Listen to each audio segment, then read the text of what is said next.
Et aujourd'hui, dans mon temps bénévole, je suis toujours à Fertile, mais je travaille chez Blue Choice, qui est l'entreprise de Cédric Riegenbach, qui est le fondateur de la Fresque du Climat. Je pense que pas mal d'entre vous connaissent la Fresque du Climat. Et donc du coup, Cédric, il a une entreprise. La Fresque du Climat, c'est une asso. À côté, il a une entreprise. Donc c'est un peu le côté commercial de la Fresque du Climat. Donc nous, ce qu'on fait, c'est qu'on va dans des grosses entreprises et on fait la fresque, donc c'est la partie sensibilisation, et du conseil dans des grosses entreprises pour les faire bouger. Voilà ce que je fais. Parce qu'après la fresque, il y a une partie un peu.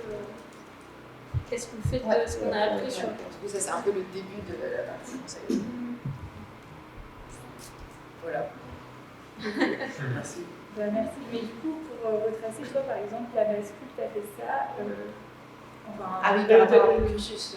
D'un point de vue chronologique, tu as fait ça quand tu étais diplômée, tu as été dans les collèges directement. Alors, non, pas du tout.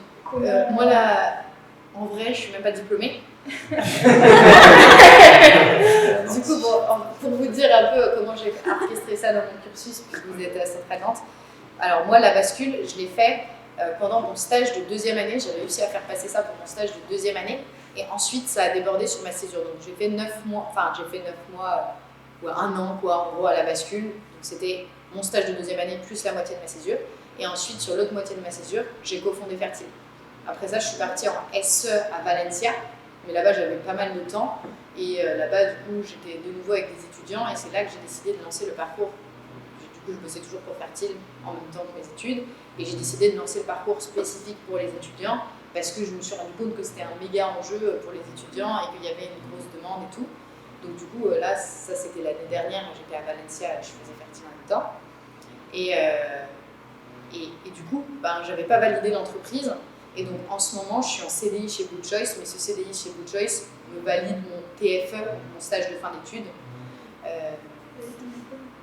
Et me valide mon diplôme, mais donc du coup, je vais être diplômée l'année prochaine. Mais en gros, je fais partie de la promo qui a été diplômée là cette année. Mais vu que j'ai fait la bascule, ça ne m'a pas validé l'entreprise. Donc du coup, je suis en train de valider l'entreprise en même temps que je suis en CDI. Voilà. Nous, tu es une EI4. UI5. Non, EI5. Ok. Non, en gros, normalement, là, je suis diplômée. Et normalement, je suis tout juste diplômée. Ok. Voilà.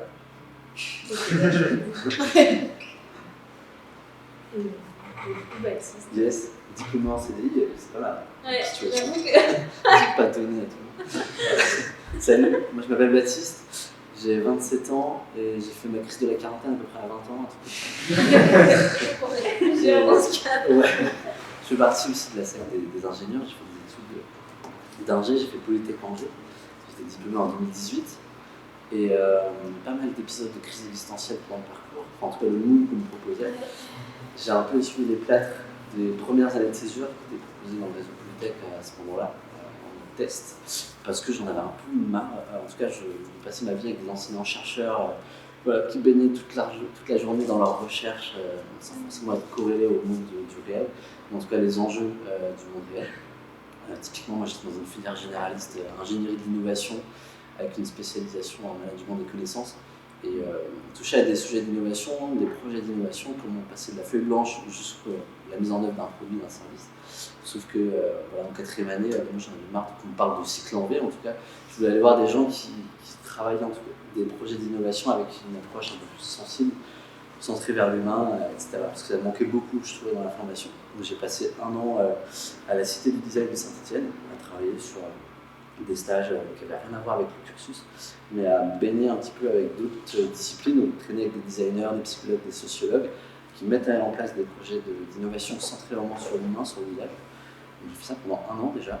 Les profs n'ont pas compris pourquoi j'ai fait ça. Après, ils se sont rendus compte de ce que je voulais faire, et maintenant ils me demandent un petit peu de raconter mon histoire, parce que c'est un truc qui avait un peu de retard dans ces écoles-là. Donc après, j'ai été diplômé, j'ai intégré un cabinet de conseil, donc j'ai fait du conseil pendant 3 ans, un cabinet de conseil en innovation. Je faisais de l'assistance à maîtrise d'ouvrage sur des projets d'innovation, de produits, services, conduite du changement, jusqu'au beau jour où j'arrivais plus à faire un grand écart entre des projets où je passais mes semaines à la défense à accompagner des transformations numériques de grands groupes, et en parallèle des projets plus petits avec un impact territorial et sociétal plus grand à mon sens, où là c'était le gros kiff de passer mes semaines dans la Drôme, à accompagner une collectivité à refondre le dispositif d'aide sociale à l'enfance, travailler avec des jeunes et avoir vraiment ce sentiment au quotidien d'impact sociétal. J'arrivais plus à faire ce grand écart, donc j'ai suggéré gentiment à ma direction voilà, que je vole de mes propres ailes ailleurs. Donc j'ai réussi à... je dis pas que c'est simple du tout, ça a été un peu une prise de risque aussi. On est content, on est en CDI, on sort d'études. Ça m'a pris du temps avant de passer à l'action, mais une fois que j'ai passé ça, c'est beaucoup plus simple aussi de cultiver ce libre arbitre, cet esprit critique de l'organisation dans laquelle je suis, et de savoir planter qu'est-ce qui va, qu'est-ce qui ne va pas. Donc je suis parti, j'ai réussi à avoir ma rupture conventionnelle, donc j'ai eu un peu de chômage devant moi, ce qui m'a amené à être pendant 1 an à peu près bénévole à tout va sur plein de sujets. À Nantes, en tout cas, d'être investi dans un supermarché coopératif, une ferme périurbaine, dans une radio associative. Donc je passais vraiment mes soirées, mes journées dans l'associatif. J'avais commencé ça pendant que j'étais consultant, et il y a des moments, en fait, le déclic aussi, c'était de prendre plus de plaisir à m'investir dans un projet à impact sociétal et environnemental que ce que je faisais dans mes journées. Donc à un moment donné, c'est ça qui a fait le déclic aussi. Et donc je suis arrivé en février 2021 dans un projet qui s'appelle Open Land, qui certains d'entre vous j'ai pu toucher de nous tout à l'heure, notamment Ethan. Voilà, nous on a la spécificité d'être un projet bicéphale, on est à la fois une association. Moi aujourd'hui je suis coordinateur des activités de l'association. On est à la fois une association et une entreprise sociale. Le postulat et la mission qu'on essaie de mener à bien au quotidien, c'est notre mantra, c'est de réparer la Terre, avec un T majuscule parce qu'on s'inclut nous aussi en tant qu'humains dans l'équation, et c'est de faire avancer cette transformation écologique dans le milieu professionnel, à 2 échelles, l'échelle des organisations, donc l'économie qui est déjà en train de tourner, les industries, les boîtes qui sont existantes, les territoires également, les accompagner à se transformer de l'intérieur, mais également accompagner des individus. Moi je travaille avec des individus au quotidien, donc des personnes en reconversion, des personnes en questionnement de sens profond sur leurs pratiques actuelles et vis-à-vis des jobs auxquels ils aspirent, et aussi des personnes qui souhaitent monter des projets entrepreneuriaux impact. Moi, je travaille avec ces publics-là, et voilà, cette sphère de professionnelle, elle se distingue en 2 parties. Et on a vraiment cette envie de pouvoir bousculer l'économie qui est en place, de l'accompagner pour espérer un jour atteindre une économie qui soit régénérative, c'est-à-dire qui régénère les écosystèmes naturels. Et ce qui m'amène à parler un peu des 4 enjeux qui nous font lever le matin. Nous, ce qui nous a motivé à créer ce projet, c'est les questions du climat, les questions de la biodiversité, les questions de l'inégalité d'accès aux ressources énergétiques et les questions de justice sociale et d'employabilité. C'est notre grille de lecture dans tout ce qu'on fait, tout ce qu'on entreprend, du côté des individus, du côté des entreprises. Et voilà un petit peu sur le parcours. On est aujourd'hui, on a 4 ans, on est en 2018, on est somme toute assez récent. Mais plein d'ambitions, il y a plein de choses à faire, il y a des jobs à créer, il y a des entreprises à créer dans ce secteur-là. En fait, on se dit qu'aussi, partons du postulat qu'on passe 8 heures par jour au travail, et vis-à-vis des enjeux qu'on a aujourd'hui. Je ne cache pas qu'hier, on a dépassé la 5e limite planétaire. Voilà. C'était hier, ça ne fait que grandir. On a plus que jamais besoin de créer des jobs et des métiers qui vont dans ce sens-là. On peut se permettre de passer nos week-ends à faire de la permaculture ou de faire du compost le soir en rentrant du travail, même si ça compte. Il faut transformer l'économie et du coup, ça concerne directement. Voilà. Mais voilà, je le dis aussi avec de la légèreté et c'est bon, parce que on fait ça avec plaisir. Merci. Merci. Merci beaucoup. Est-ce que en fait, on enchaîne, mais peut-être que... Oui, si vous voulez poser des questions directement sur... Comme on n'est pas beaucoup, n'hésitez pas à vous poser des questions à tout moment. Moi, j'ai juste une question. Sur ton parcours, au début où tu as fait ta session, est-ce que tu peux expliquer, enfin, on fait partie avec les psychologues, c'est À Saint-Etienne. Ouais, à Saint-Etienne, en fait, j'ai fait mon stage de fin de 4e année, et en fait, je suis revenu de là et je suis rentré en négociation avec mon directeur pédagogique pour pouvoir aller chercher d'autres méthodologies, en fait, avec des approches vraiment centrées sur l'humain, c'est-à-dire que quand on crée un nouveau produit, un nouveau service, de ne pas seulement passer notre temps dans notre cellule R&D et de réfléchir dans notre coin, c'est d'aller sur le terrain, d'aller questionner des gens qui vont devenir demain les bénéficiaires et les usagers. Donc, et ça, c'est plein d'outillages et une sensibilité de projet qui est mise en œuvre et qui est insufflée par d'autres disciplines que l'ingénierie, la psychologie et la sociologie. Du coup, eux, à la Cité du Design, ils avaient vraiment cette approche pluridisciplinaire qui m'intéressait. Okay. J'ai fait 1 an de stage là-bas entre leur structure et une autre structure qui est au Québec. Ok, donc c'est à la Cité du Design.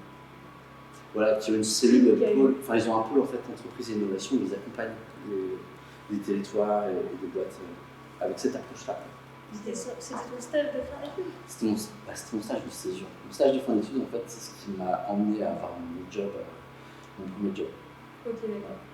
Ça, Mais c'était pendant oui, 2 en ans. fait, c'est à ce job, à la Cité du Design, où tu as eu envie de faire un pas de côté par rapport à l'ingénierie.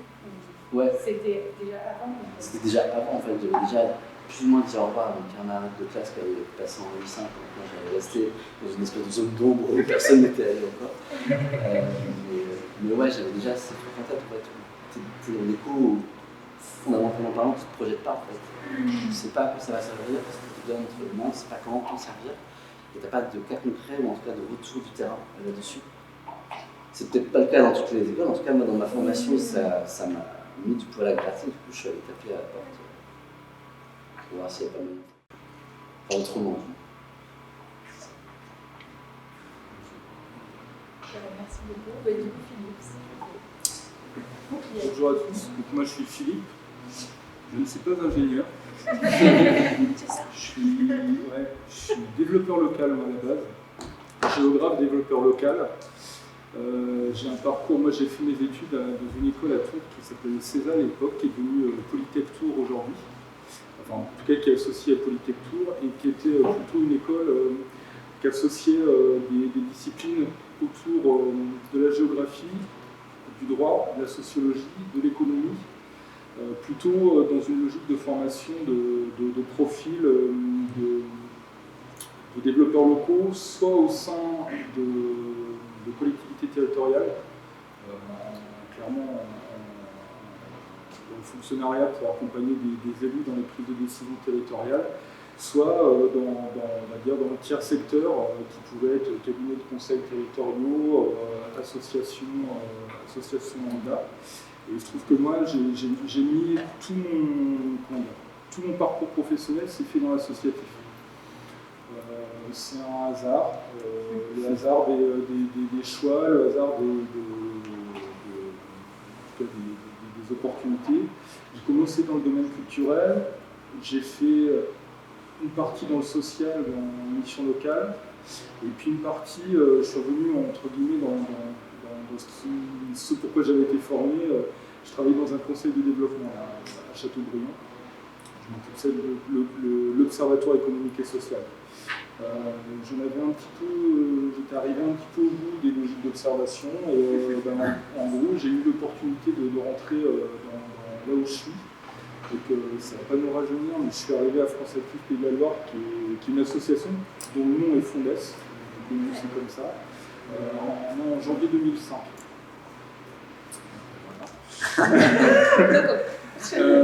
Et en fait là j'ai véritablement trouvé une dimension appliquée du développement local, dans la mesure où on n'était plus dans on va dire, des logiques d'ingénierie territoriale. Là on était vraiment dans le financement d'entreprises au sens large. Il se trouve que cette association-là, créée en 1998, elle a un projet associatif qui vise à contribuer au développement économique local, social en Pays de la Loire. Et il le fait avec des outils de financement, un spectre assez large d'entreprises qu'on a rassemblé sous le terme entrepreneurs engagés, mais qui va en gros de personnes qui créent leur emploi. Alors, on n'est ni une banque ni un cabinet de conseil, on s'en distingue parce que les personnes qu'on accompagne qui créent leur emploi, c'est pas, on va dire, un créateur lambda, ce sont des personnes qui ont j'ai utilisé le terme de stigmate, et je mets des guillemets à ça, c'est-à-dire qu'ils n'acceptent pas l'emprunt bancaire facilement, c'est plutôt demandeurs d'emploi, bénéficiaires des minima sociaux. Donc ça, c'est le premier niveau des entrepreneurs qu'on accompagne. Pour certains d'entre eux, ils sont demandeurs d'emploi, bénéficiaires des minima sociaux, et ils créent leur projet dans un quartier de la politique de la ville ou dans une zone de revitalisation rurale.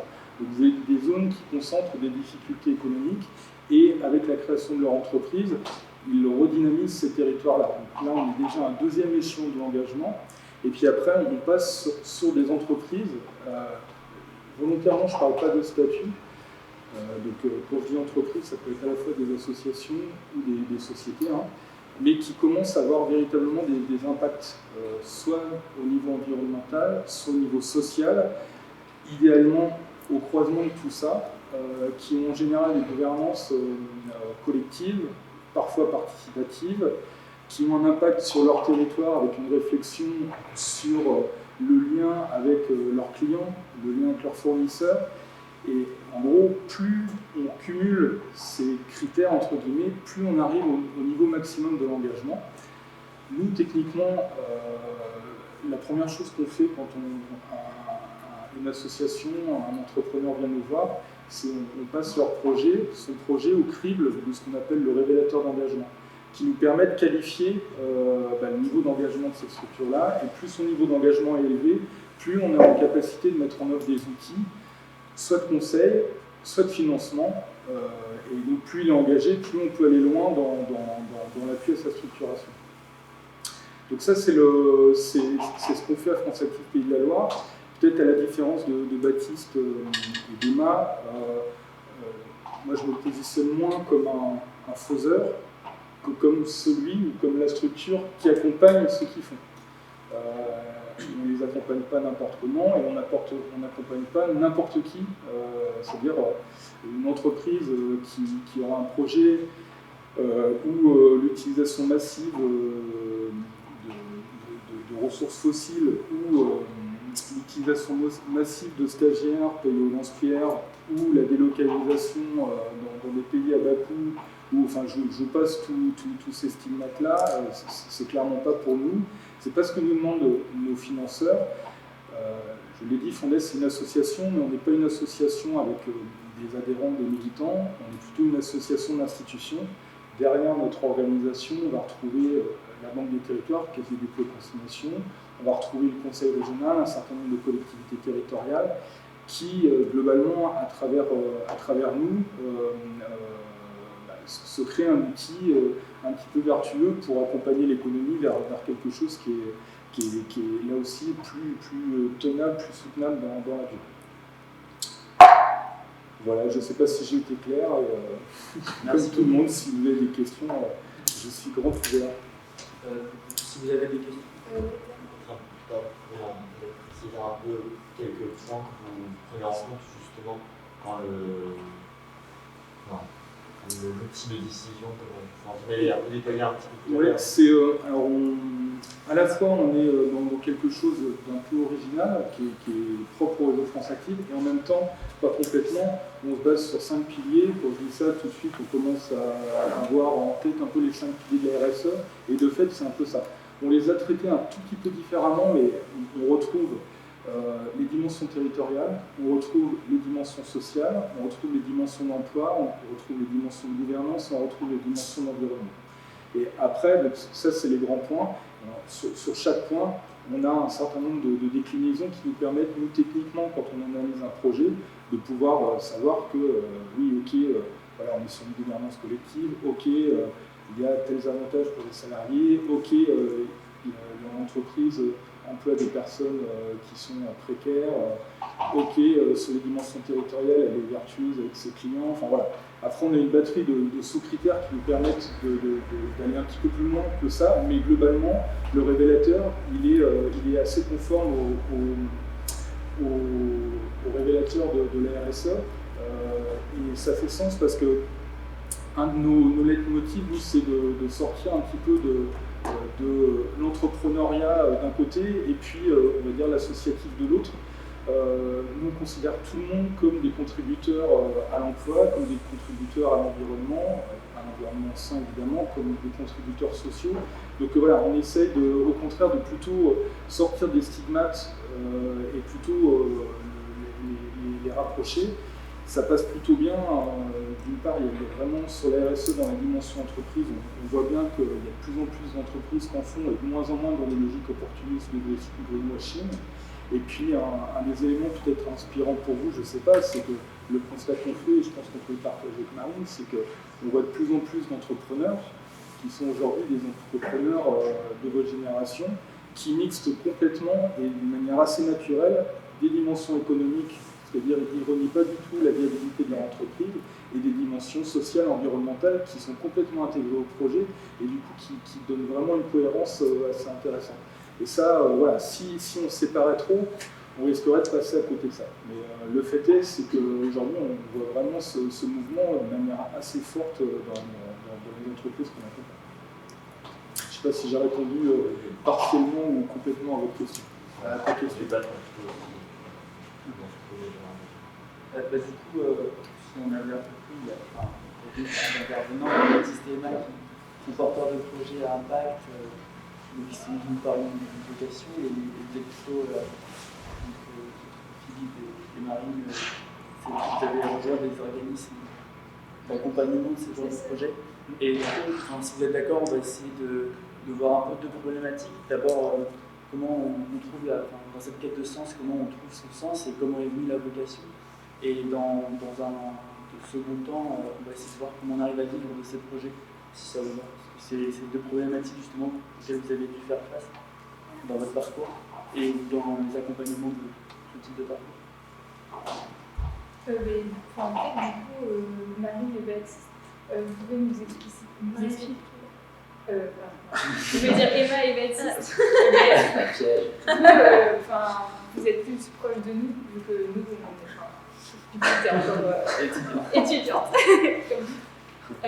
En fait, je pense qu'on est beaucoup ici à avoir, comme je disais au tout début, plein de sens et l'envie d'agir. Et ce que tu disais au début, toi, c'est en agissant que tu as construit, que tu as pris conscience de l'ampleur des enjeux et que du coup, tu as réussi à te positionner et ensuite à positionner une structure là-dedans de ta compréhension des enjeux et qui pouvait y répondre. Et est-ce que tu peux nous expliquer comment ça s'est construit, nous détailler un peu plus comment ça s'est construit dans ta tête et à quel moment tu t'es dit, ok, fertile, ça pour moi ça fait sens parce que ça, tu nous l'as déjà un petit peu expliqué. Mais en fait, par rapport à ta vision que tu avais au début, par exemple, quand tu étais ici et que tu as fondé T4E, comment ça a évolué à ça?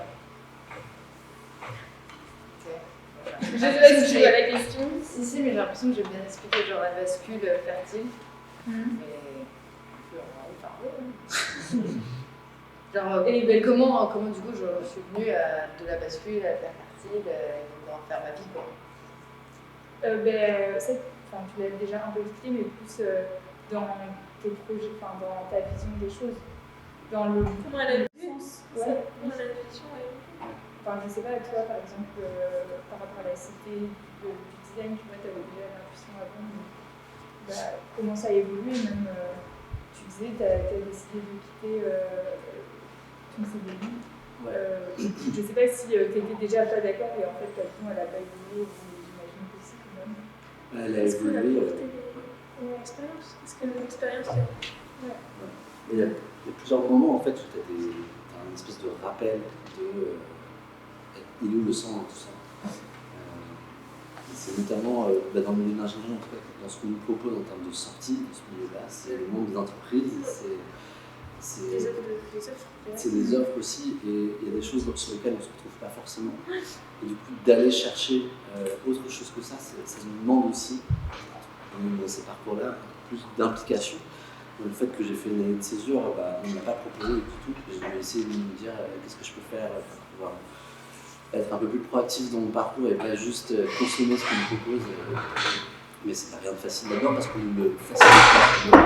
C'est en train de changer, je ne dis pas. Mais voilà, c'est des déclics qu'il faut savoir écouter, notamment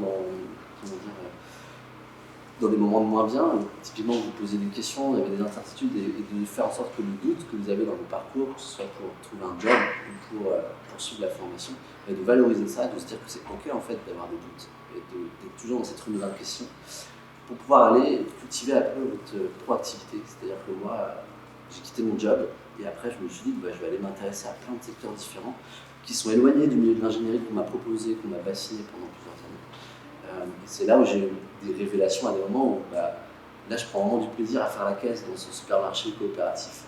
Ça me donne envie d'aller creuser plus loin. Qu'est-ce que c'est un modèle coopératif? C'est quoi le modèle de gouvernance qu'il y a derrière? C'est quoi les projets qui font partie de cet écosystème? Et une fois qu'on ouvre une porte, en fait, tu rentres dans un monde qui est complètement différent, dans lequel tu revois plein d'anciens ingénieurs qui font pas le métier d'ingénieur tel qu'on nous le présente, mais qui utilisent, comme disait Eva, plein d'outils méthodologiques. Moi, aujourd'hui, je travaille dans l'associatif / l'entrepreneuriat, mais les outils de gestion de projet, la culture de l'ingénieur qu'on m'a inculquée, elle me sert tous les jours. Sauf que je ne la mets pas au service de ce que vous proposez en termes de parcours. Je trouve que l'usage qui est pas mal, c'est notamment avec l'accès qu'on a à Internet aujourd'hui, qui est une vraie manne, mais aussi du coup, il faut avoir la méthodologie pour quand on a des doutes, aller sur Internet et trouver les réponses sur Internet qui ne sont pas évidentes parce que Internet. Et du coup, d'avoir cette méthodologie un peu ingénieure, je trouve que moi, ça m'a aidé dans le moment où j'ai dit. Parce que moi, j'ai eu 8 mois entre le moment où j'ai arrêté, enfin, je suis sortie du diplôme et donc du stage de fin d'études, où je me suis dit, bon, bah, du coup, si ça ne me correspond pas, qu'est-ce que je fais? Et enfin, du coup, moi, c'est vrai que j'ai pas tant rencontré comme ça de gens, mais j'ai plus été Internet, à me nourrir de ce que je pouvais trouver sur Internet, mais avec quand même une certaine méthodologie, pour pas non plus me perdre. Est-ce que je peux me permettre une question? Parce que du coup, je suis un peu. Enfin, je suis étonné de vos propos, dans le sens où vous êtes ingénieur, vous êtes formé pour être ingénieur, et j'ai l'impression que vous voyez des dimensions de transformation écologique ou sociale à côté de ce qui est peut-être la voie naturelle de sortie de vos études, c'est-à-dire qui est l'entreprise. Est-ce que, je pose la question, il n'y a pas de jugement, mais est-ce que plutôt que de chercher l'alternative, c'est pas plutôt de l'intérieur, et vous êtes dans des postes qui sont essentiels quand même, les postes d'ingénieur, moi qui ne le suis pas, mais en tout cas je projette dans le poste d'ingénieur une capacité d'action sur des choses qui sont en plus, je pense, véritablement porteuses, notamment sur les dimensions de transition écologique environnementale. Quand on travaille sur les matériaux, quand on travaille sur la construction, quand on travaille sur des choses qui sont archi-polluantes, c'est clair, quand on est ingénieur, on a une véritable capacité à pouvoir agir dessus. Quand je dis ça, je ne nie pas du tout les parcours qui peuvent être des parcours alternatifs. Il y a besoin de ça aussi, et je trouve intéressant que les méthodologies de l'ingénieur puissent être utilisées dans tous les domaines. Il n'y a pas de souci avec ça, mais en posant cette question, c'est aussi pour peut-être remettre une forme de responsabilité voilà, on peut vous écraser dessus avec ça, mais une forme de responsabilité sur le monde futur, qui est un monde qui va passer par l'ingénierie et qui forcément, vous avez une partie des clés pour faire que les erreurs du passé soient diminuées drastiquement pour que le monde aille mieux. Donc voilà, c'est pas un plaidoyer, je fais sous forme de question, mais il y a ça aussi, entre l'alternative et le transformer la société et l'économie de l'intérieur. Merci beaucoup pour cette question, ça me parle beaucoup, justement dans le côté, au final ça résonne aussi sur ta question de comment j'ai évolué par rapport à tout ça. Moi j'ai l'impression que j'ai eu besoin d'une période d'un an au début de ma bascule à tout rejeter et être juste dans, en fait de toute façon j'ai pas envie d'un job d'ingénieur, j'ai pas envie d'aller bosser dans une entreprise, et juste de tout déconstruire. Et du coup, quand j'étais à la bascule, dans ces 9 mois dans la polyclinique désaffectée et tout, c'est là vraiment où j'ai fait ma bascule et j'ai compris l'ampleur des crises écologiques et tout. Et donc pendant cette période-là, j'ai un peu tout déconstruit sur plein de sujets, par rapport à l'écologie, par rapport aux grosses entreprises, par rapport à la consommation, par rapport au rapport au temps, par rapport à plein de choses. Et du coup, à ce moment-là, j'étais beaucoup dans ce projet-là. Et j'ai l'impression que pour pas mal d'étudiants, c'est un peu une phase où il y a envie de déconstruire pas mal de choses. Et c'est pas parce qu'il y a l'inertie des entreprises. Enfin, en tant qu'individu, on va plus vite dans ce changement que ce qu'on peut faire peut-être dans une entreprise. Parce qu'on sait qu'en tant qu'ingénieur, on n'est pas non plus certes, on a des postes qui peuvent être changés, mais on n'est jamais on n'est jamais le décideur et on n'est jamais. Et je pense que ce truc-là, il est en train d'être opéré, comme on disait, parce que comme il y a une envie de génération vers l'entrepreneuriat, du coup, les entreprises sont obligées de changer. Et donc, cette inertie, elle est en train de bouger. Et je pense qu'il y a une différence de temps liée aux sociétés qui mettent plus de temps à changer que les individus. Et donc là, en l'occurrence, forcément, du coup, on va aller faire des alternatives. Enfin, je sais pas si c'est ma réponse. Je t'ai coupé. Mais du coup, pour moi, moi en tout cas, personnellement, j'ai eu besoin de cette déconstruction, mais maintenant, je suis plus forcément d'accord avec la manière de penser que j'avais il y a un an. J'ai l'impression d'avoir pas mal évolué par rapport à ça. Parce que justement, maintenant, je pense qu'en fait, il y a de la place partout. On a besoin de gens qui créent des alternatives et tout. Mais aujourd'hui, et dans le parcours justement d'Avenir Fertile qu'on a créé, on essaie de justement pas pousser les étudiants à aller dans toutes ces alternatives parce que c'est des ingénieurs qui viennent. Et moi, je pense en tout cas qu'on va avoir vraiment besoin d'ingénieurs dans les boîtes, dans l'industrie, pour le faire se transformer, l'industrie. Et donc, moi, je pense qu'en effet, on a une responsabilité juste énorme à transformer les choses de l'intérieur. Après, il y a aussi des choses à faire de l'extérieur. Mais du coup, je suis très d'accord. Disons que les alternatives, juste, je dis ça, c'est dans l'associatif. L'associatif a beaucoup ouvert les portes. C'est-à-dire, quand c'est pas viable, l'associatif s'y colle parce qu'il a repéré les besoins. Et puis, idéalement, les besoins sont tellement bien repérés qu'ils viabilisent ces besoins-là, puis à un moment donné, le marché reprend ça, et puis l'associatif se renouvelle ailleurs. Donc, il y a besoin, je n'utilise pas du tout le côté besoin de l'alternative à un moment donné comme un peu phare des consciences, mais c'est vrai qu'à un moment donné, sur un changement massif, je pense que si l'économie au sens large, donc les entreprises ne relaient pas ça, ça restera, je disais, le compost le week-end et puis la permaculture, quoi. Mais donc, du coup, moi j'ai eu l'impression que quand tu parlais de tes projets dans la boîte où tu as travaillé, tu as dit que tu avais l'impression que les projets quand tu allais dans la Drône à plus petite échelle avaient finalement un plus gros impact que ce que tu faisais dans des grandes entreprises. Du coup, je ne sais pas si ça va au contraire de ce que se dit Philippe. Et pour aller dans ce, je suis complètement en fait avec ce qui a été dit. C'est aussi dans cette logique de parcours où on se construit en se posant des questions, en repérant qu'est-ce qu'on aime, qu'est-ce qu'on n'aime pas faire. Typiquement, c'était sur deux volumétries de projets différents, deux sujets complètement différents. Et après, on trouve aussi l'endroit où on se plaît, on a du plaisir aussi à travailler finalement. C'est aussi, quoi. Il y a le côté peut-être chercher. Ouais. C'est pas le plaisir, mais. En tout cas, on a une exigence, j'ai ce sentiment-là à partager avec ma génération, et je pense que on peut le retrouver dans ce sentiment-là, sans m'avancer, mais que on est de plus en plus exigeant en termes de charte et de éthique, de que fait l'organisation, c'est quoi ses valeurs, et on va aller chercher la petite bête si besoin, parce que en fait, quand on nous propose des salaires typiquement pour les ingénieurs, ça ne nous suffit pas. Enfin, moi en tout cas, ça ne me suffit pas. Il y a de la stimulation intellectuelle derrière, il y a aussi de l'engagement, il y a aussi plein de choses derrière qui vont avoir tout autant de valeur en fait, dans notre implication. Et en fait, si j'ai pu ressentir à des moments le besoin de toucher à des alternatives, c'est aussi pour construire ce parcours-là.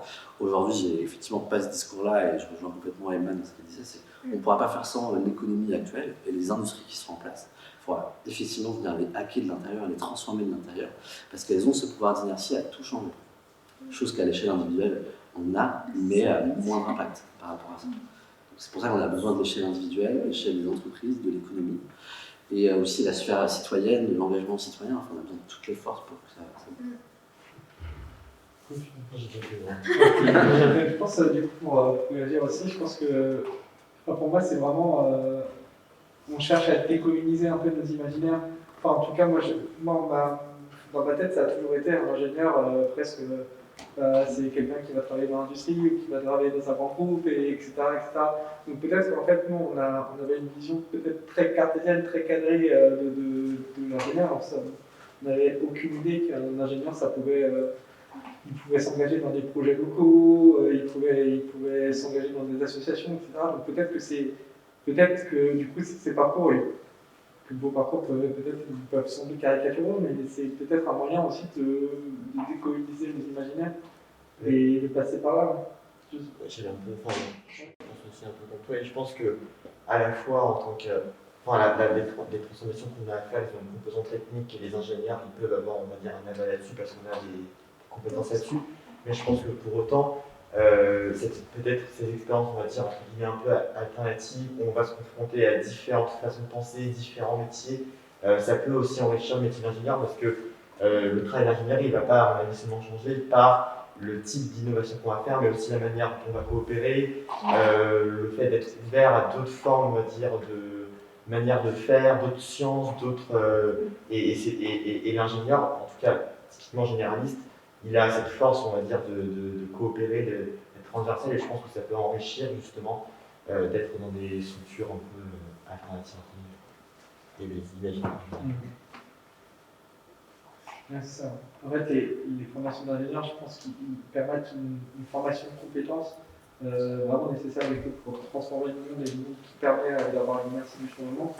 Mais il faut aussi les changements sociétaux qui sont inculqués, je pense, dans nos têtes et dans nos imaginaires pour avoir de vie. Il y a la juxtaposition de deux choses en fait. Il y a les compétences techniques qu'on acquiert pour en faire son métier futur ou pas. Et puis il y a la dimension citoyenne, en tout cas il y a ce qu'on est en dehors de ces compétences techniques. Il y en a probablement parmi vous certains qui, par opportunité, par choix, vont suivre une filière et mettre à profit ces compétences techniques voilà, dans le profil que vous décrivez. Il y en a d'autres qui vont se dire voilà, j'ai d'autres ambitions, d'autres convictions. Est-ce que ces compétences techniques-là peuvent me servir à faire autre chose? Et je pense que vous avez un niveau d'études et une qualité de parcours et d'enseignement qui vous permettent de faire plein de choses, quoi. Vraiment plein de choses. Et surtout, avec le recul de mes propres études, qui étaient des études assez ouvertes, moins techniques mais assez ouvertes, je me dis, surtout ce que ça génère, c'est que ça configure une pensée et des méthodologies de travail qui peuvent être mises à profit dans un panel de secteurs qui sont hyper larges en fait. Donc, mais on n'a pas forcément confiance en sortant parce qu'on a l'impression que et en même temps, parfois il y a les parents qui se mettent aussi la couche. Où il y a un horizon qui existe et avec une volonté, me semble-t-il, d'ouverture sur des choses qui sont un peu le pas de côté par rapport, on va dire, au mainstream de nos études. Donc ça, c'est quand même plutôt intéressant. Et du coup, juste une fois qu'on a choisi la voie alternative, donc plus individuelle et pas dans le cursus des grands groupes, etc. Comment on arrive à subvenir à ses besoins et quel business model on peut proposer à son projet? C'est un point important, je pense que vous vous posez la question, que vous posez la question à la personne dans qui vous investissez. Et donc, quel business model et comment on arrive à vivre de cette alternative? Oui, Ouais, ok. Bon, juste d'abord, je veux quand même dire que je ne pousse vraiment personne à aller faire des modèles alternatifs. Enfin, il y a vraiment, trouver votre voie et je pense qu'on peut être salarié et épanoui et avoir un job qui a du sens. Ouais. En plus, c'est mon cas aujourd'hui, je suis salariée de Blue Choice. Donc, bon, du coup, je vais vous parler de différents modèles parce que entre Blue Choice, moi, je suis salariée chez Blue Choice, Fertile et la Fresque du Climat. Donc, du coup, typiquement, moi, je suis salariée dans une boîte, je suis en CDI et j'ai un job qui a totalement du sens pour moi. Bon, après, c'est vrai que c'est rattaché à la Fresque du Climat, c'est du conseil, donc ça peut vous paraître un peu alternatif quand même. Mais il y a plein, par exemple, de jobs pour moi qui font énormément sens. Par exemple, dans la rénovation du bâtiment, moi, il y a des enjeux juste colossaux dans ce domaine-là et on a besoin d'ingénieurs qui vont dans des boîtes peut-être classiques et qui nous retournent ce domaine-là et qui nous rénovent tous les bâtiments, etc. Donc vraiment, ce modèle-là, pour moi, n'est pas du tout un modèle à jeter. Et si vous, c'est quelque chose qui vous parle, d'avoir un salaire classique d'ingé et une vie un peu stable, c'est vraiment très ok, quoi. Et voilà. Et moi, du coup, voilà, je suis salariée, j'ai un très bon salaire, enfin, j'ai un salaire en gros qui est dans la moyenne haute, je pense, de Sortie Centrale Nantes. Et voilà. Mais après, du coup, si vous voulez que je vous parle un peu de modèles un peu plus alternatifs, je peux vous parler du modèle de Fertile et de la fresque du climat. Donc Fertile n'a que 1 an et demi, donc c'est pas encore totalement un modèle viable, on n'en est pas encore complètement content. Mais actuellement, le modèle économique, c'est qu'on fait payer aux participants nos formations. Donc il y a une partie prix fixe pour payer la nourriture et l'hébergement, et ensuite une partie en participation libre et consciente pour payer les frais pédagogiques, donc les intervenants. Donc participation libre et consciente, ça veut dire que les participants payent ce qui leur paraît juste pour eux et pour les intervenants. Donc du coup, on apporte un peu quelques chiffres pour... du coup, c'est intéressant parce qu'il y a une réflexion sur le rapport à l'argent, un peu une déconstruction du rapport à l'argent et tout. Et le prix de la formation de base, juste le prix fixe, c'est genre... Le prix fixe, c'est genre 230 € pour le logement et machin. Et du coup, après, c'est en participation à la libre et consciente. Et donc, ce modèle, il a plein d'avantages, mais après, il a aussi des inconvénients, parce que c'est pas forcément sécurisant. Et du coup, c'est aussi très dépendant de à qui on s'adresse. Forcément, quand on a plus d'étudiants, en fait, on va avoir quelque chose qui est juste pour eux, mais qui va pas forcément être juste pour nous. D'autant plus qu'on a aussi des frais de structure, et que nous, du coup, un des gros problèmes, c'est que ce modèle économique, il n'y a que la partie, quand on est en train de former, qui est rémunérée, mais tout ce qui est développer les parcours, gérer la gestion de projet, le recrutement, c'est énormément de temps qui n'est pas rémunéré. Donc du coup, c'est un modèle quand même qui est moitié bénévole, moitié rémunéré, un peu en gros. Donc ça, c'est un des problèmes pour moi. Et le deuxième, c'est que du coup, c'est pas accessible à tout le monde, parce que rien que les frais fixes, 230 €, c'est que pour de la nourriture et de l'hébergement, mais si t'es tout seul chez toi, forcément ça va pas te coûter 230 € ta semaine. Donc voilà, c'est pas accessible pour tout le monde, on en est hyper conscient, mais on n'a pas envie de s'arrêter au fait que c'est pas juste pour tout le monde pour agir, donc on agit quand même, mais on est conscient que c'est un problème de notre modèle. Donc voilà un peu pour ça. Et après, nous, du coup, à Fertile, il y a des personnes qui arrivent en fait, est-ce que c'est viable? Tout ça, pour moi, c'est aussi une question qui dépend du besoin de la personne. Et donc, avant de se dire si j'ai un bon salaire ou pas un bon salaire, moi, je pense que c'est important de se demander quels sont mes besoins. Et donc, pour certains, à Fertile, ça suffit, le salaire qu'ils ont. Et après, pour d'autres, ça suffit pas forcément. Il y a peut-être des personnes qui animent moins, et donc, du coup, ça suffit pas forcément. Et donc, ils ont des activités complémentaires. Donc, ça, à la fois, c'est cool, et à la fois, c'est pas hyper... cool pour Fertile parce que du coup c'est moins de temps pour Fertile, donc c'est plus dur de booster la structure pour qu'on sensibilise, qu'on permette à un maximum de monde de se former. Et donc par exemple Mathieu à Fertile, lui il a une partie sur Fertile et une partie il anime des fresques du climat en tant qu'indépendant, et donc ça lui permet d'avoir un complément de revenus. Et voilà, mais du coup, c'est un modèle de vie qui n'est pas du tout stable comme le fait d'être salarié. Il peut avoir des mois où il gagne bien sa vie et des mois là en ce moment, juste il y a le Covid, toutes ces fresques elles sont annulées et il touche 0 dans le mois. Donc il y a quand même ce côté-là, donc il ne faut pas se cacher. Mais après, il y a des mois où ça marche super bien et c'est cool et du coup ils se sentent sécurisés. Donc ça, c'est le modèle de Fertile. Et après, le modèle de la fresque du climat que je trouve là par contre ouf, c'est que la fresque du climat a une licence en Creative Commons, donc n'importe qui peut utiliser la fresque et tout, mais il y a aussi une licence commerciale, donc on peut animer des fresques du climat dans des entreprises, et en général, quand on anime des choses dans des entreprises, on est très bien payé, et la fresque du climat, en l'occurrence, c'est très bien payé quand c'est animé en entreprise, et quand quelqu'un, un indépendant, anime une fresque en entreprise, il doit reverser 10% à l'association. Et en fait, vu qu'il y a énormément de choses, de personnes qui le font, et que cette fresque du climat, elle se déploie à fond, ça fait pas mal de revenus pour l'asso et ça permet de payer plein de salariés, de payer le déploiement de l'outil. Et donc, du coup, c'est viable parce que ça ne repose pas que sur du bénévolat. Il y a vraiment des salariés qui ont des salariés. Puis ils font des nouvelles fresques de machin. Ouais, mais ça c'est pas l'asso. Ouais, c'est d'autres gens, c'est plus la communauté des fresqueurs. Donc là, c'est un modèle qui marche super bien et qui permet de faire tourner l'asso. Donc, je trouve que c'est dingo. Mais ce qui est encore plus super, je trouve, c'est que ça permet à des personnes, du coup, comme Mathieu de Fertile, d'avoir un complément de revenus sur des activités qui sont très peu rémunératrices. Il y a des gens, par exemple, qui font beaucoup de bénévolat, qui sont à 3/4 du temps bénévoles dans plein d'assos et qui font quelques fresques. Et du coup, ça leur permet de vivre parce que, en fait, la fresque, on peut gagner on peut gagner pas mal d'argent en très peu de temps et donc ça permet de s'investir dans plein d'autres choses. Et au final, le modèle n'est pas pervers du tout parce que je crois qu'il n'y a aucun fresqueur qui juste s'enrichit de la fresque à faire des fresques 3 fois par semaine et du coup se faire des salaires exorbitants parce que en fait quand tu es dans ce petit monde de la fresque du climat, tu es conscient des enjeux, tu as envie d'agir, etc. Donc en fait c'est beaucoup de personnes qui font beaucoup de bénévolat et quelques fresques en entreprise.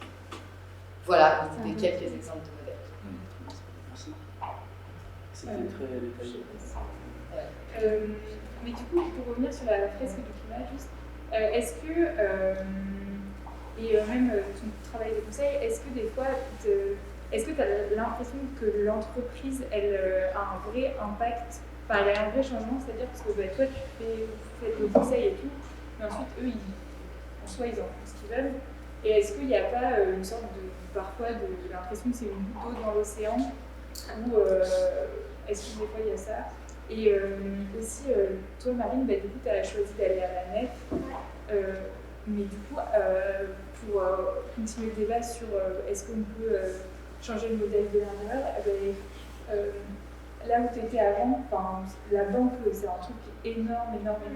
Est-ce que tu penses que tu aurais pu essayer de contribuer en étant à l'intérieur à changer, à faire changer les choses, ou c'est que toi, tu avais juste. En fait, tu te sentais mieux ailleurs déjà de toute façon. Où est-ce que Mais je pense que, je sais pas, il y avait une impression que c'était impossible de bouger. Et puis moi, finalement, je me suis rendu compte. Ce qu'il y a, c'est que je me suis rendu compte que finalement, ce qui me plaisait, le poste d'ingénieur, en fait, je me suis rendu compte que ce qui me plaisait, ça correspond le conseil d'être en contact avec les porteurs de projet et du coup, de toute façon, je pense pas que j'aurais pu changer dans les banques classiques parce que ça aurait demandé à être plus haute responsabilité, ce que j'avais pas envie.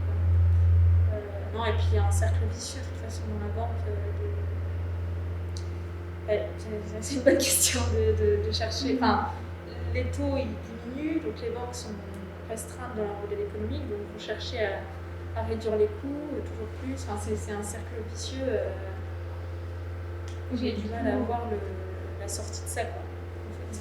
Sauf donc la nef qui est un modèle de base qui peut plus difficilement rentrer dans ce cercle vicieux, en fait, puisque si on est indépendant des marchés financiers, de cette logique de baisse des taux, de folie financière, etc. Mais par exemple, Baptiste, est-ce que tu penses que si tu étais resté dans ton métier,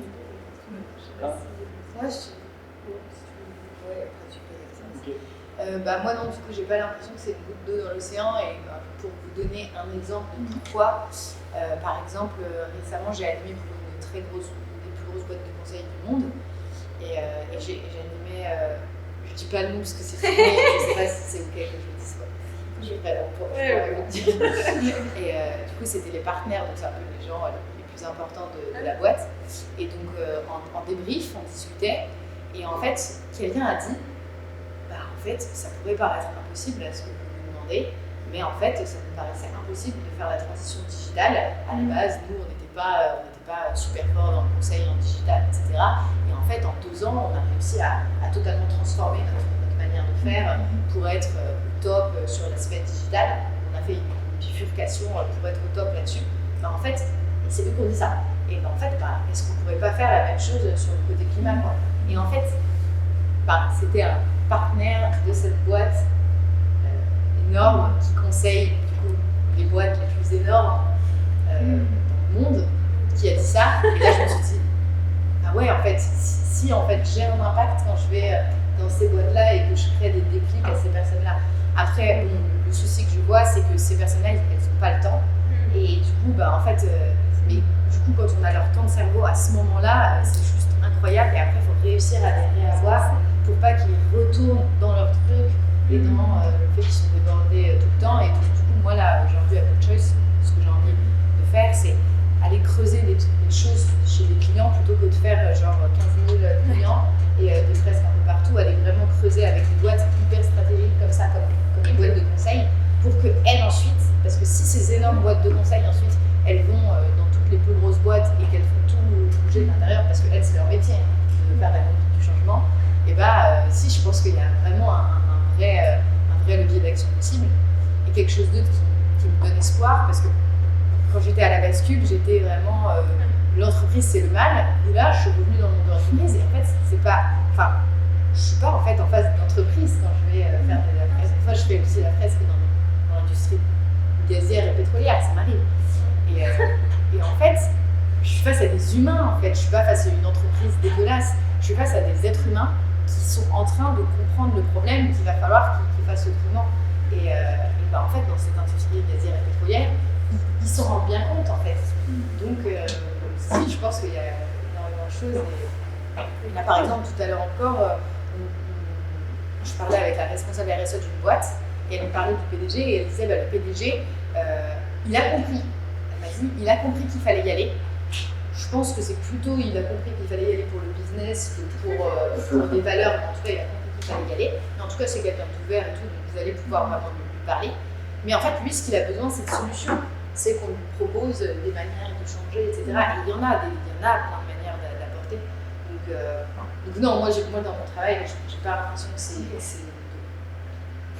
Parce que j'ai l'impression qu'il y a des déclics vraiment qui pourraient se passer, parce que il y a des réactions de chaîne qui peuvent se faire.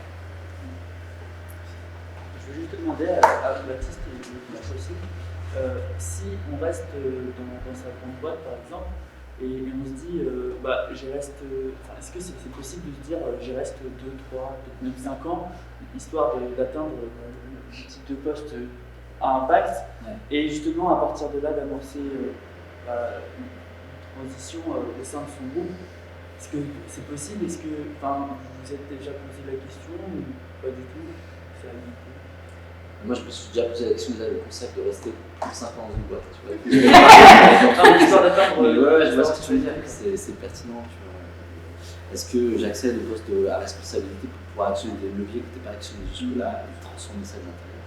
C'est clair qu'aujourd'hui, c'est pas possible dans toutes les entreprises non plus. Il n'y a pas le même schéma d'évolution de carrière et de pouvoir se placer. C'est bloqué aujourd'hui, ça monte. Ouais, oui, c'est ça. Les postes à décision, ils sont en adéquation avec la stratégie globale de l'entreprise, sa vision à 5-10 ans. Donc c'est des postes aussi où ils ne mettent pas n'importe qui aussi, entre guillemets. Donc si tu arrives avec cette envie de tout renverser, ils vont devoir arriver de loin. Donc moi je pense qu'il y a des graines à semer dans les organisations déjà.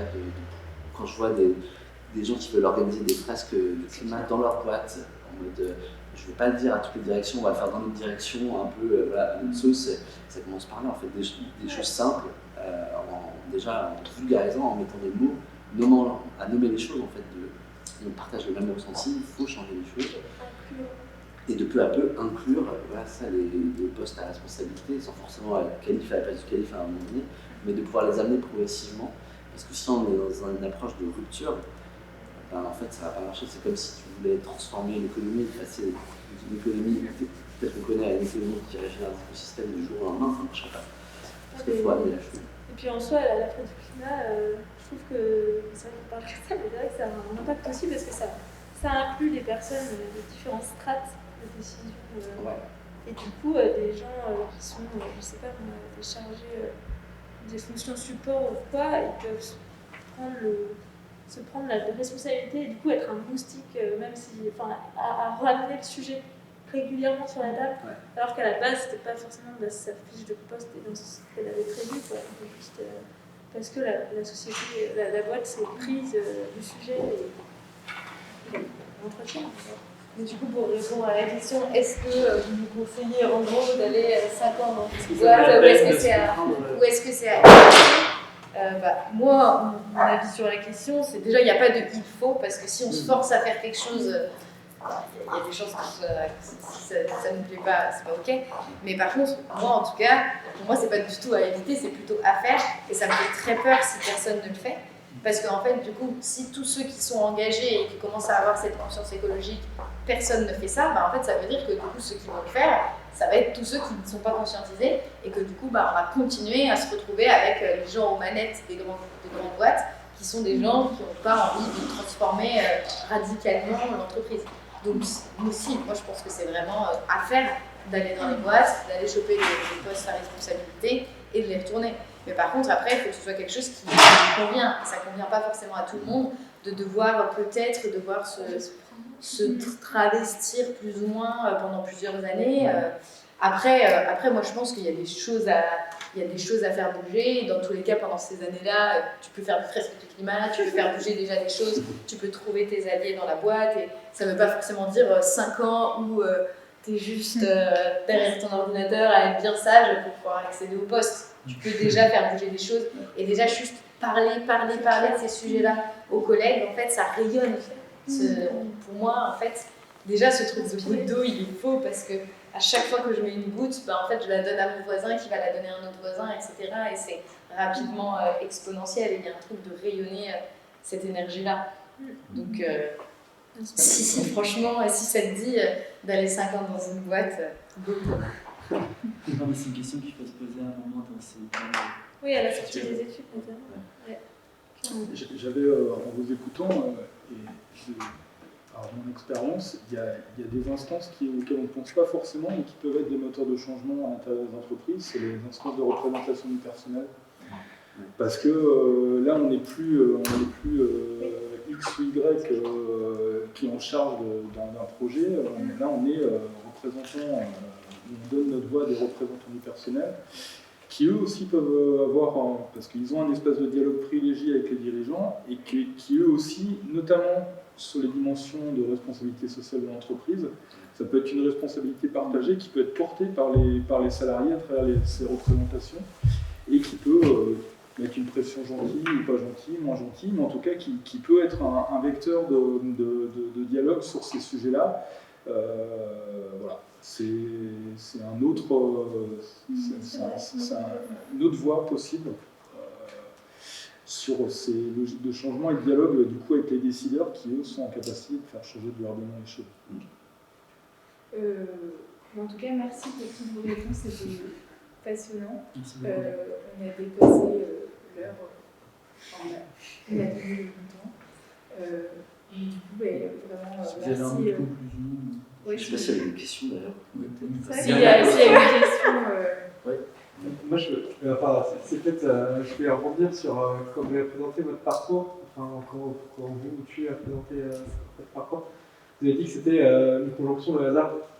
Et en fait, c'est peut-être de la provocation, mais pour moi, c'est pas du hasard en fait. C'est une forme de question. C'est entre les deux. Non, il n'y a aucune provocation, c'est comme ça que je le prends. Il y a toujours une forme de côté volontariste, les opportunités, moi je les provoque. Des fois, ça peut entre guillemets un peu tout cuit voilà. C'est pas un pur hasard, parce qu'en général, c'est lié à des rencontres que tu as pu faire, puis à un moment donné, ça te revient devant, et puis tu prends ou tu prends pas. Mais voilà, moi, clairement, je ne devrais pas le dire, mais j'ai pas l'impression d'avoir construit une carrière dans un plan de carrière particulier. J'ai commencé à un endroit, un peu par hasard. L'annonce de Pôle emploi était mal formulée, et je me suis pointé, ils m'ont pris. Bon, je suis resté 2 ans et demi dans le domaine culturel, c'était pas mon domaine de prédilection, mais c'était une belle découverte, voilà. Puis du coup, voilà, après, je voulais revenir plus dans le coin, donc là j'ai cherché, donc j'ai trouvé le conseil de développement, puis voilà, là je me suis créé un réseau local, et c'est peut-être à partir de là où il y a moins de hasard, mais il y a une forme d'opportunité. Si vous avez la capacité à définir un plan de carrière assez linéaire et que ça vous rassure et que c'est quelque chose qui est important pour vous, faites-le. Mais voilà, moi la manière dont je fonctionne, ça s'est fait aussi par appétence, par goût, par rencontre. Il y a des choses très bien qui peuvent sortir de ça aussi. Après, là où il n'y a pas de hasard, c'est sur le choix final des postes. Peut-être mis à part le premier qui est peut-être un peu différent, mais après on a un petit peu plus de capacité de recul, de choix, et il y a des postes qui nous paraissent intéressants pour plein de raisons, puis d'autres non. Voilà. Là effectivement, je pense qu'au fur et à mesure qu'on avance, c'est un petit peu plus balisé, les contraintes sont différentes. Mais vous, sortant d'études, j'ai envie de dire, c'est grand ouvert. Hein. Justement. C'est grand ouvert. Profitez-en. Pareil, je ne sais pas si je vais répondre à votre question. Enfin, à ta question aussi. Je peux bien vous donner.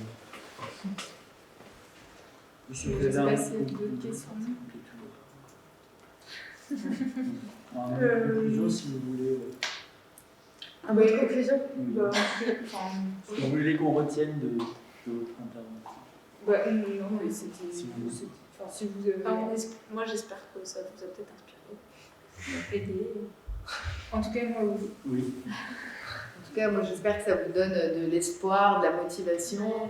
Puis un dernier mot, moi c'est juste que l'engagement ça me procure beaucoup de joie, de bonheur. Que, je suis hyper heureuse dans cette vie engagée, donc ne voyez pas l'engagement comme une contrainte, mais plutôt comme un max d'opportunités. Et voilà. Enfin, si vous avez besoin de doses d'espoir, allez en chercher, parce que franchement, je peux vous dire que nous, dans notre petit monde de la transition, je vois beaucoup de gens heureux, avec de l'espoir et beaucoup d'énergie là-dedans. Bah, ça se sent. Juste on t'appelle et c'est bon.